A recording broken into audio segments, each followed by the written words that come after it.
राधे राधे, जय श्री कृष्णा। मैं अपने चैनल भक्ति विथ उमा से कार्तिक मास के 10वें अध्याय का महात्म श्रवण करा रही हूँ। आइए बोलते हैं, गोविंद चले आओ, गोपाल चले आओ, मुरलीधर माधव गोविंद चले आओ। लक्ष्मी माता की जय, तुलसी माता की जय। 10वें अध्याय में वृंदा और जालंधर की कथा है।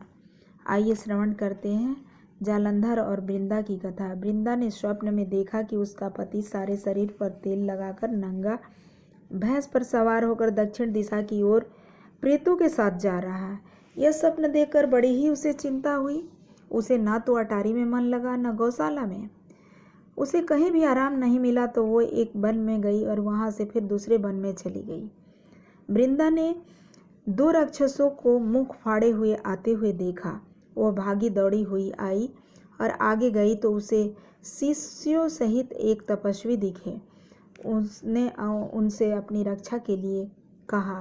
प्रार्थना पर मुनि ने अपनी हुंकार पर राक्षसों को भगा दिया। इसके बाद वृंदा ने कहा कि मुनि, मेरा पति जालंधर और शिव जी में युद्ध हो रहा है। इसमें किसकी विजय होगी, कृपा करके बतलाइए, क्योंकि आप सर्वज्ञ हैं। यह सुनकर के मुनि ने ऊपर की ओर देखा। उसी समय 2 बंदर ने आकर के मुनि को प्रणाम किया और मुनि के संकेत पर दोनों बंदर वहां से चले गए। फिर थोड़ी देर बाद दोनों आकाश की ओर से आए और उन्होंने जालंधर का सिर धड़ लाकर फेंक दिया। वृंदा अपने पति के मृत शरीर को लेकर बहुत दुखी हुई और रोने लगी। उसके बाद मूर्छित होकर जमीन पर गिर पड़ी। मुनि अपने कमंडल से जल निकाल करके उनसे छींटा दिया, तब उसे कुछ चेतना आई। तब विलाप करती हुई मुनि से बोली, जिसने देव गंधर्व विष्णु सहित तीनों लोगों को जीत लिया हो, वे शिव के हाथों कैसे मारा गया। हे मुनि, आप बड़े सामर्थवान हैं, किसी भी प्रकार से मेरे पति को जीवित कर दें। तब मुनि कहने लगे, शिव के हाथों मारे जाने वाले को कौन जीवित कर सकता है, फिर भी तुम पर कृपा करके जीवित कर देते हैं। ऐसा करके मुनि अंतर्ध्यान हो गए और जालंधर जीवित हो गया। वृंदा के साथ प्रेमालाप करता हुआ आलिंगनबद्ध हो गया। वृंदा भी अपने पति के साथ विष्णु के वेश में उस वन में रमण करने लगी।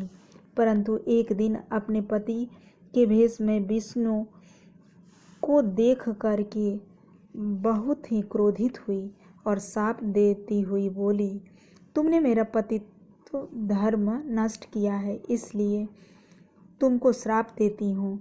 निश्चय ही वे कपट मुनि तुम ही थे और तुमने ही 2 काल राक्षस कपट के बनाए। वहीं कालांतर में तुम्हारे स्त्री का हरण करेंगे और जो तुम्हारा शिष्य था वो बंदर रूप धारण कर तुम्हारी सहायता करेंगे। फिर कहा, तुम शिला हो जाओ। नारद कहने लगे, हे राजा पृथु, भगवान अपने भक्तों और देवताओं के कार्य के लिए पतिव्रता वृंदा का शील भंग किया।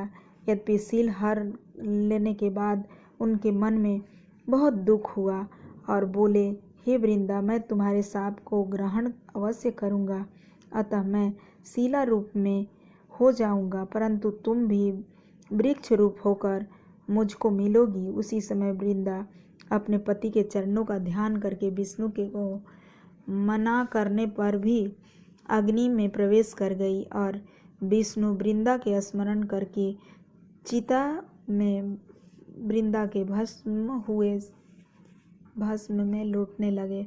नारद जी कहते हैं कि हे राजा पृथु, इधर युद्ध में दैत्य युद्ध में शिव को अत्यधिक बलवान समझकर राक्षसी माया से पार्वती बनाई और उसे मारने लगे। उसी समय माया को देखकर शिव जी नीचे को मुख करके बैठ गए। तभी अवसर देख जालंधर ने उनके ऊपर बाण मारे।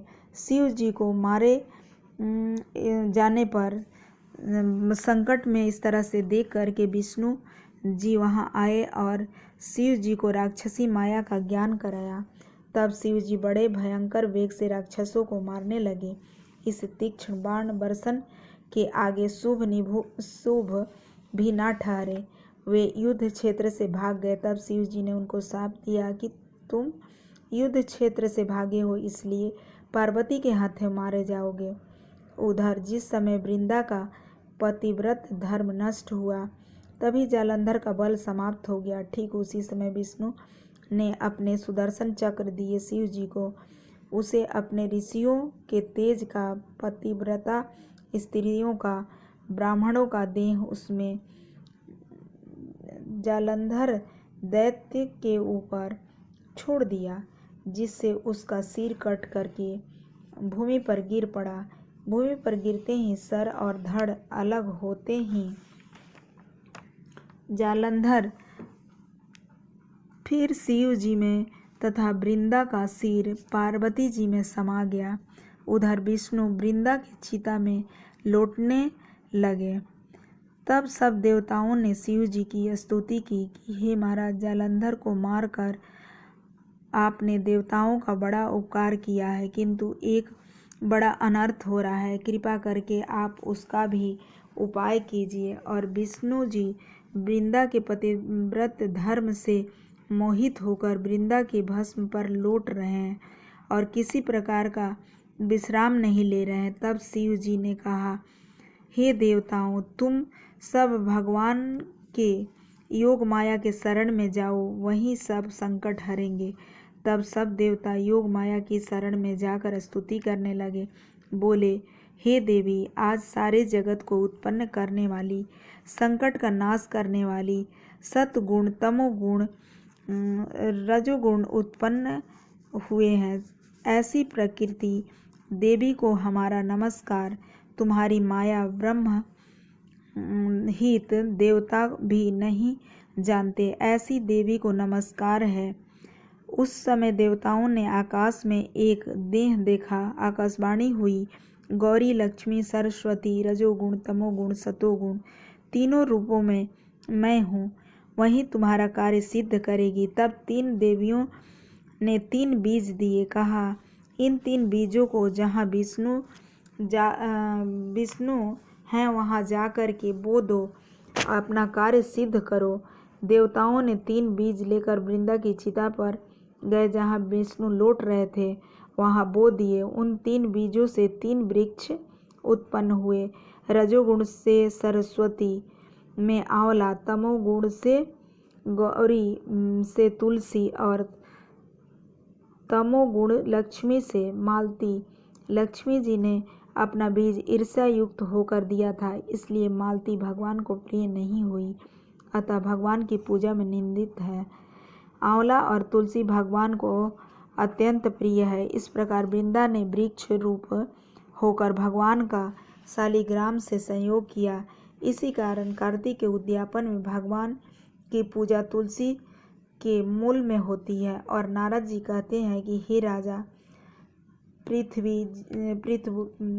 जिस घर में तुलसी का वृक्ष होता है उसमें यमदूत कभी नहीं जाते, इसलिए जो तुलसी का वृक्ष लगाते हैं वे यमपुरी नहीं देखते। नर्मदा और गंगा का जल, तुलसी का पूजन, यह 3 कार्य बराबर होता है।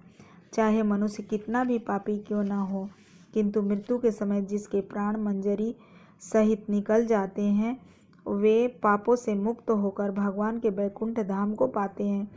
जो मनुष्य तुलसी और आंवले की छाया में पितरों का श्राद्ध करते हैं, उनके पितर मोक्ष को प्राप्त होते हैं।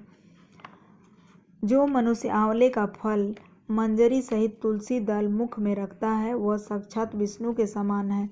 जो मनुष्य कार्तिक में आंवले की छाया में भोजन करता है और रुद्राक्ष की माला धारण करता है, उसके धर्म, अर्थ, काम, मोक्ष सब कार्य सिद्ध हो जाते हैं। नारद जी कहते हैं कि हे राजा पृथु, तुलसी और आंवले का महत्व ब्रह्मा जी भी कहने में असमर्थ हैं।